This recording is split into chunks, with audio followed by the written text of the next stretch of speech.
Hello guys, मैं सचिन स्वागत करता हूं आपके अपने YouTube channel competitive math bye Sachin sir में। गाइस, जो भी स्टूडेंट्स गवर्नमेंट एग्जाम की प्रिपरेशन कर रहे हैं या करना चाहते हैं उन सभी स्टूडेंट्स के लिए एक बहुत बड़ी खबर है। और ये खबर कॉमन एलिजिबिलिटी टेस्ट से रिलेटेड है, यानी कि सीईटी। ठीक है ना। तो इस सीईटी को लेकर, यानी कि कॉमन एलिजिबिलिटी टेस्ट से रिलेटेड जो भी आपके मन में डाउट होंगे वो इस वीडियो में क्लियर हो जाएंगे। तो इस वीडियो को एंड तक जरूर देखिएगा। ठीक है ना। तो इस वीडियो को शुरू करते हैं। तो गाइस, जैसा कि आपको पता है कि जब 1 फरवरी 2020 को जब बजट हमारे पास पेश हुआ था, तो उस बजट में एक एजेंसी की बात की गई थी जिसका नाम था NRA, यानी कि नेशनल रिक्रूटमेंट एजेंसी। ठीक है ना। हिंदी में बात करूं तो ये जिस एजेंसी का नाम है हमारे पास राष्ट्रीय भर्ती एजेंसी। तो इस एजेंसी की बात की गई थी कि सेंट्रल गवर्नमेंट की जितनी भी वैकेंसीज होंगी, ठीक है ना, उन सभी के लिए ऑल ओवर इंडिया एक एग्ज़ाम करवाया जाए, एक टेस्ट लिया जाए। तो उस टेस्ट को करवाने के लिए इस एजेंसी की बात की गई थी। तो आज इस एजेंसी को अप्रूवल मिल चुका है। ठीक है ना। तो आज से ही एजेंसी काम करना शुरू कर देगी। ठीक है ना। और जो एजेंसी अपना जो पेपर लेगी वो उस पेपर का नाम होगा कॉमन एलिजिबिलिटी टेस्ट, यानी कि सीईटी। और ये पेपर एक साल में, यानी कि एक साल में ये पेपर 2 बार होगा। एक साल में ये पेपर 2 बार होगा। ठीक है ना। तो इसके बेस पर जो भी आपके मन में डाउट है उन क्वेश्चंस को देख लेते हैं कि, ठीक है ना। तो जैसा कि आपको पता है कि कॉमन एलिजिबिलिटी टेस्ट क्या है, तो क्या कॉमन एलिजिबिलिटी टेस्ट है केंद्र से जुड़ी नौकरियों के लिए होने वाली प्रारंभिक परीक्षा। तो ध्यान रखिएगा, सिर्फ एक ही के प्रारंभिक परीक्षा, जैसे हमारे पास एसएससी टीयर 1 होता है, एसएससी टीयर 1 होता है। ठीक है ना। प्रीलिम्स एग्जामिनेशन होता है बैंक का। तो सिर्फ ये प्रारंभिक परीक्षा होगी, यानी कि सिर्फ टीयर 1 कह लो या फिर प्रीलिम्स कर लो, तो ये संस्था सिर्फ आपका प्रीलिम्स एग्जामिनेशन लेगी। उसके बाद अगर कोई एग्जामिनेशन होता है तो वो आपका जिस विभाग की वैकेंसी है वो डिसाइड करेंगे। ठीक है ना। तो ये सिर्फ क्या होगी, प्रारंभिक परीक्षा होगी। दूसरा सवाल ये है कि ये परीक्षा कौन दे सकता है। तो अभी जैसे मैंने आपको बताया, तो ये परीक्षा आपकी 10th के बाद जो बच्चे प्रिपेयर कर रहे हैं, या फिर 12th के बाद, या फिर ग्रेजुएशन के बाद जो भी बच्चे प्रिपरेशन कर रहे हैं, वो सारे बच्चे इस कॉमन एलिजिबिलिटी टेस्ट को दे सकते हैं। ठीक है ना। और ये टेस्ट आपके एक साल में 2 बार होगा।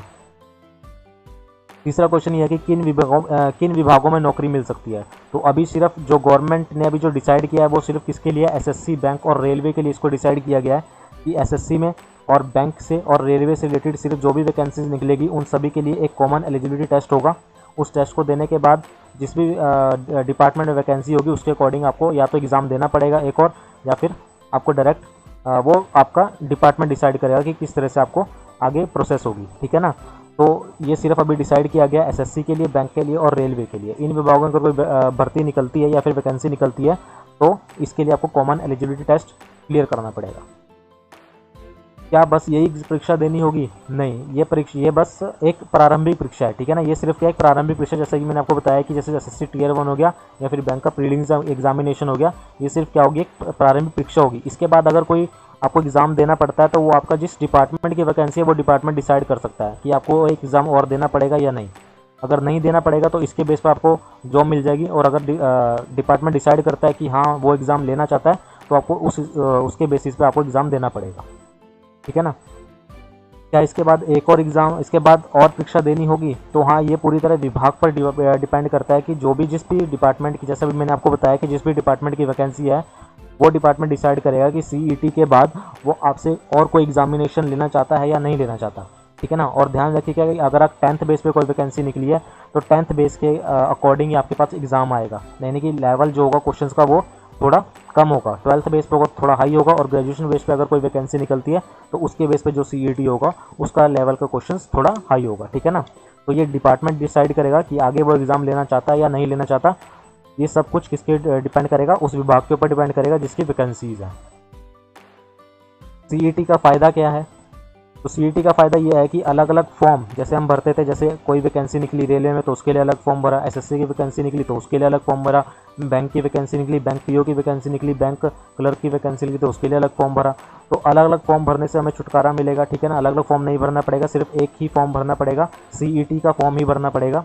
ठीक है ना। एग्जामिनेशन फीस भी एक बार लगेगी। सीईटी जो हमारे पास जो भी एग्जामिनेशन फीस डिसाइड करेगा वही एग्जामिनेशन फीस लगेगी, सिर्फ एक बार एग्जामिनेशन फीस लगेगी। और जैसे बच्चों को एग्ज़ाम देने के लिए दूर दूर सेंटर दिए जाते थे, बहुत दूर दूर जाना पड़ता था। ठीक है ना। पहुंचने में खर्चा भी होता था, तो वो हमारा यहाँ पर बचेगा। सीईटी जब एग्जामिनेशन होगा तो एक तो एग्ज़ाम फीस हमारी बचेगी, अलग अलग फॉर्म भरने से हमारा बचेंगे, और केंद्र यानी कि सेंटर पर जब पहुँचने में जो खर्चा होता था वो हमारा बचेगा। ठीक है ना।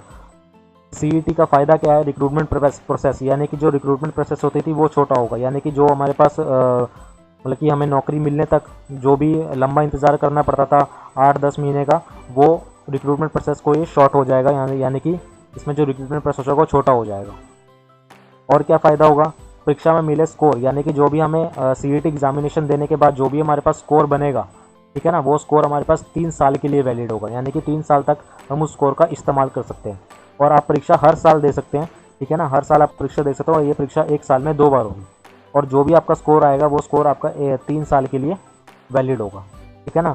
और एक चीज़ और, जैसे मान लीजिए आप साल में 2 बार परीक्षा होती है, तो एक बार मान लीजिए आपके 92 मार्क्स आए 100 में से, मैं मान के चल रहा हूँ कि 100 मार्क्स की ये पेपर होगा, तो एक बार 92 मार्क्स आए और मान लिया कि एक बार आपके 85/100 आए, आपने साल में 2 बार परीक्षा दी, तो यानी कि एग्ज़ाम दिया, तो एक बार आपके 92, दूसरी बार आए 85, तो आपके 92 वाले वैलिड होंगे, 85 वाले वैलिड नहीं होंगे, यानी कि जो मार्क्स ज़्यादा होंगे वही आपके चलेंगे, ठीक है ना, वही मार्क्स वैलिड माने जाएंगे।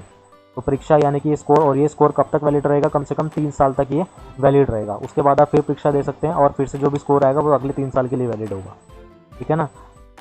और क्या फ़ायदा होता है, अधिकतम उम्र ये सीमा से पहले कई बार दे सकते हैं, यानी कि इसके लिए भी एक आपके लिए एक अपना एज डिसाइड की जाएगी कि आप इतने साल तक इस परीक्षा को दे सकते हैं। जैसे अभी हम गवर्नमेंट एग्ज़ाम भरते हैं तो मैक्सिमम एज जो हमारे पास मानी ली जाती है सेंटर के एग्ज़ाम के लिए वो 30 साल के लिए होती है, ठीक है ना। और मिनिमम जो भी होगी उसके अकॉर्डिंग सीईटी डिसाइड करेगा कि मैक्सिमम उम्र यानी कि मैक्सिमम एज इसमें कितनी रखनी है, यानी कि एलिजिबिलिटी क्या है इसकी, ठीक है ना।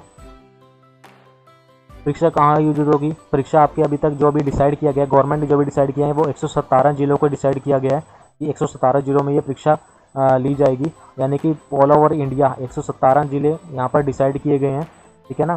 तो वो जिले जब भी इसके फॉर्म निकलेगा उसके अकॉर्डिंग आपको ये फॉर्म फिल करना होगा, ठीक है ना। तो अभी सिर्फ गवर्नमेंट ने सिर्फ कितने ज़िले डिसाइड किए गए, 117 जिले डिसाइड किए गए हैं, ठीक है ना। और एक क्वेश्चन और था यहाँ पर, एक डाउट और आता है बच्चों का, क्या कि अभी जो हम गवर्नमेंट एग्ज़ाम देते थे वो सिर्फ या तो इंग्लिश में हुआ करता था, ठीक है ना, या फिर हिंदी में था, ठीक है ना, या तो हिंदी में वो एग्ज़ाम होता था या फिर इंग्लिश में वो एग्ज़ाम होता था। हमारे पास सिर्फ यही 2 ऑप्शन होते थे। लेकिन अब जो गवर्नमेंट एग्ज़ाम लेगी वो क्या होगा, वो आपका इसमें जो सीईटी जो भी एग्ज़ाम होगा, कॉमन एलिजिबिलिटी टेस्ट, इसमें आपके पास 12 लैंग्वेज की ऑप्शन होगा, 12 लैंग्वेजेस का इसमें ऑप्शन होगा, ठीक है ना, यानी कि आप 12 भाषाओं में एग्ज़ाम दे सकते हैं। वो आपकी मर्ज़ी, आप कौन सी भाषा चूज़ करते हैं। लेकिन अब तक जो हम एग्ज़ाम दे रहे थे वो सिर्फ इंग्लिश था और हिंदी था, लेकिन अब 12 भाषाओं को इसमें मान्यता दी गई है और 117 जिलों डिसाइड किए गए हैं अभी तक। ना और क्या था, परीक्षा कहाँ हुई था कि इन जिलों में परीक्षा केंद्रों की ऑनलाइन परीक्षा होगी, ठीक है ना। और जो भी ये परीक्षा होगी यानी कि सीईटी जो भी एग्जामिनेशन होगा ये आपका पास ऑनलाइन एग्ज़ाम होगा, ठीक है ना। जैसे अभी हम ऑनलाइन एग्ज़ाम देते हैं उसी तरीके से एग्ज़ाम होगा और 117 जिलों में सीईटी के अलग सेंटर होंगे, ठीक है ना, अलग से सेंटर होगा और हर सेंटर में क्या होगा, एक ऑनलाइन एग्जामिनेशन को कंडक्ट करवाया जाएगा, ठीक है ना। तो ये आपके कुछ इंपॉर्टेंट डाउट्स थे। तो अगर आपका बाद इसके बाद भी कोई डाउट आता है तो हमें कमेंट कीजिएगा, उसका जवाब दिया जाएगा। तो होप आपको ये सारे डाउट्स क्लियर हो गए होंगे सीईटी से रिलेटेड, कि ये संस्था किस तरह से काम करेगी, कितने जिले इसमें डिसाइड किए गए हैं, आपका स्कोर कब तक वैलिड होगा, ठीक है ना, क्या आप कितनी बार एग्ज़ाम दे सकते हैं और कौन कौन इसमें एग्ज़ाम दे सकता है, ठीक है। मैं फिर से कह रहा हूँ, ये सिर्फ एक प्रारंभिक परीक्षा टियर 1 की, ये टियर 1 होगा। उसके बाद अगर कोई डिपार्टमेंट एग्ज़ाम लेना चाहता है तो वो उसके ऊपर, बिल्कुल उसके ऊपर डिपेंड है कि वो डिपार्टमेंट एग्ज़ाम लेगा या नहीं लेगा, ठीक है ना। और आपका जो स्कोर है वो कब तक वैलिड रहेगा, 3 साल तक वैलिड रहेगा और 12 लैंग्वेजेस को इसमें मान्यता दी गई है 117 जिलों के लिए। तो ये क्वेश्चंस थे, ये सवाल थे जो आपके मन में आए होंगे सीईटी से रिलेटेड। और फ्रेंड्स, अगर आप गवर्नमेंट एग्ज़ाम की तैयारी कर रहे हैं, उसमें कोई भी डाउट आता है तो आप हमारे साथ फेसबुक ग्रुप पर जुड़ सकते हैं। ये हमारा फेसबुक ग्रुप है। तो इस ग्रुप में जब आप फेसबुक पर जब सर्च करेंगे ट्यूशन फॉर मैथ, तो कुछ इस तरह का इंटरफेस आपके पास सामने आएगा। तो इस ग्रुप में आप ज्वाइन बटन पर क्लिक करके इस ग्रुप में जुड़ सकते हैं और हमारे साथ और अपने मैथ्स डाउट को क्लियर कर सकते हैं। और अगर आप हमारे साथ व्हाट्सएप पर जुड़ना चाहते हैं तो हमारा ये व्हाट्सएप ग्रुप है। तो इन दोनों ग्रुप्स का लिंक मैं आपको डिस्क्रिप्शन में दे दूँगा। इन दोनों ग्रुप में आप लिंक पर क्लिक करके इस ग्रुप में जुड़ सकते हैं और अपने मैथ्स डाउट को क्लियर कर सकते हैं।